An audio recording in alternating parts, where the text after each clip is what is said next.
فرعون ساری زندگی نافرمانی کرتا رہا, جب پہلا غوطہ کھایا ہے توبہ کی نا اس نے, اور کیسی پرفیکٹ توبہ کی, کہنے لگا آمنت انہ لا الہ الا الذی آمنت بہ بنو اسرائیل, یہ نہیں کہ میں اللہ پر ایمان لایا, کیونکہ اللہ کے مفہوم میں فرق ہو سکتا تھا, ہو سکتا ہے اپنے آپ کو اللہ کہہ رہا ہو, پوری تشریح شرح کے ساتھ حاشیے کے ساتھ کہہ رہا ہے کہ میں اس رب پہ ایمان لایا جو ایک غلام قوم کا رب ہے.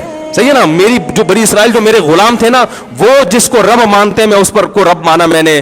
اللہ فرماتے ہیں آل آنا, اب ایمان لا رہے, وقد عصیت قبل, اس سے پہلے تو نے نافرمانی کی ہے, ایسا عبرت کا نشان بناؤں گا. فالیوم ننجیک ببدنک لتکون لمن خلفک آیا, تو مر جائے گا تیری باڈی سلامت رہے گی, آنے والے لوگ قیامت تک تیری باڈی کو دیکھ کر عبرت حاصل کر رہیں گے کہ یہ ہے جس نے زمین پر ایسی حکومت کی کہ اس کی حکومت کے کھوٹے زمین پہ گڑ گئے. آج کیسا عبرت کا نشان بنا ہوا ہے, کیسا پڑا ہوا ہے, مسالے لگا لگا کے تو اس کو محفوظ رکھا جا رہا ہے. اور اللہ فرماتے ہیں یہ تو اس کی باڈی ہے, تمہیں نظر آ رہی ہے, اس پر گزر کیا رہی ہے ہم تمہیں بتاتے ہیں. النار, آگ ہے, یعرضون علیہا غدوا وعشیا, جس آگ پر صبح اور شام اس کو جلایا جاتا ہے. وَيَوْمَ تَقُومُ السَّاعَةُ, اور جب قیامت قائم ہوگی, أَدْخِلُوا آلَ فِرْعَوْنَ أَشَدَّ الْعَذَابِ, اللہ فرمائیں گے کہ ہم حکم دیں گے فرشتوں کو کہ فرعون کو اس سے سخت عذاب میں ڈال دو.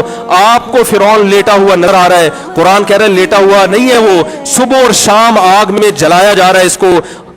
ہزاروں سال گزر گئے, صبح بھی آگ میں جلتا ہے, شام کو بھی آگ میں جلتا ہے. اور فرمایا ابھی قیامت آنے دو, جہنم میں ہمیشہ کے لیے داخل کروں گا جو اس سے بھی زیادہ سخت ہے. وَإِذْ يَتَحَاجُّونَ فِي النَّارِ, اور فرمایا جہنم میں جانے کے بعد کیا ہوگا, آپس میں ان کے مکالمے کو اللہ نے ذکر کیا ہے کہ جو فرعون کے ماتحت تھے وہ فرعون سے کہیں گے تیری اطاعت اور فرما برداری میں, تیری حکومت کی وجہ سے ہم نے موسیٰ کی بات نہیں مانی. اسے کمزور کہا, تو کہتا تھا موسیٰ کو بولنا نہیں آتا, موسیٰ کے پاس حکومت نہیں ہے, موسیٰ ہماری طرح پڑھا لکھا نہیں ہے, موسیٰ ہماری طرح براڈ مائنڈڈ نہیں ہے, ہم نے تیری دعوت کی وجہ سے موسیٰ کی بات کا انکار کیا, آج ہم آگ میں جل رہے ہیں. فَهَلْ أَنْتُمْ مُغْنُونَ عَنَّا نَصِيبًا مِّنَ النَّارِ, کیا ایک دن کے لیے تم سے آگ کو دور کر سکتے ہو. تو وہ کہے گا کہ میں خود اس جہنم کی آگ میں جل رہا ہوں, میں تم سے آگ کو دور نہیں کر سکتا. اللہ فرماتے ہیں سب مل کے جہنم کے داروغ کے پاس جائیں گے. وقال الذین فی النار لخزنۃ جہنم ادعوا ربکم, کہ فرشتوں سے کہیں گے تم اللہ سے دعا کرو کہ کچھ عذاب میں تخفیف ہو جائے, کچھ مہلت مل جائے. تو فرشتے جواب میں کہیں گے کہ کیا تمہارے پاس ڈرانے والا نہیں آیا تھا, موسیٰ کلیم اللہ جس سے اللہ کوہ طور پہ ہم کلام ہوا کرتا تھا, اس نے تمہیں ڈرایا نہیں تھا کہ تم اللہ کی نافرمانی چھوڑ دو.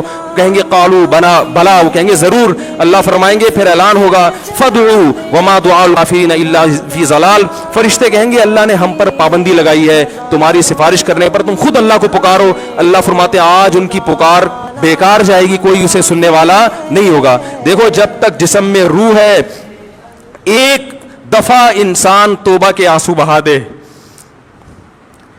ایک دفعہ اللہ سے کہہ دے کہ اے اللہ مجھ سے جو جرم ہوا, اگر کسی نے زنا کیا ہے ایک دفعہ کہہ دے اے اللہ آئندہ نہیں کروں گا.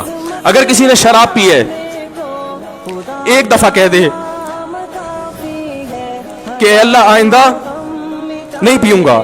اگر کسی نے اپنے والدین کو ستایا ہے ایک دفعہ کہہ دے اے اللہ آئندہ نہیں ستاؤں گا. اگر کسی نے وراثت کھائی ہے ایک دفعہ کہہ دے اللہ حق واپس کروں گا,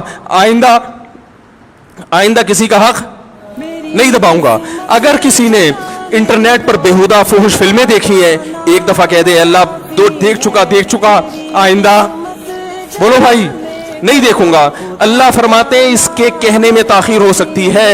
وَمَن يَعْمَلْ سُوءًا أَوْ يَظْلِمْ نَفْسَهُ ثُمَّ يَسْتَغْفِرِ اللَّهَ يَجِدِ اللَّهَ غَفُورًا رَحِيمًا, کیسا ہی بڑا سے بڑا جرم کر لے, اس کے بعد جب اللہ سے توبہ کرے گا بشرطے کہ روح جسم کے اندر موجود ہو, اللہ فرماتے ہیں یجد اللہ غفور الرحیم, اللہ صرف گناہ کو معاف نہیں کرے گا بلکہ یہ اللہ کو غفور اور رحیم پائے گا. غفور بھی پائے گا, پانے کا مطلب ہے محسوس کرے گا کہ اللہ نے اس کے جرم کو معاف کر دیا ہے, اور رحیم بھی پائے گا کہ مزید رحمتیں بھی کر رہا ہے.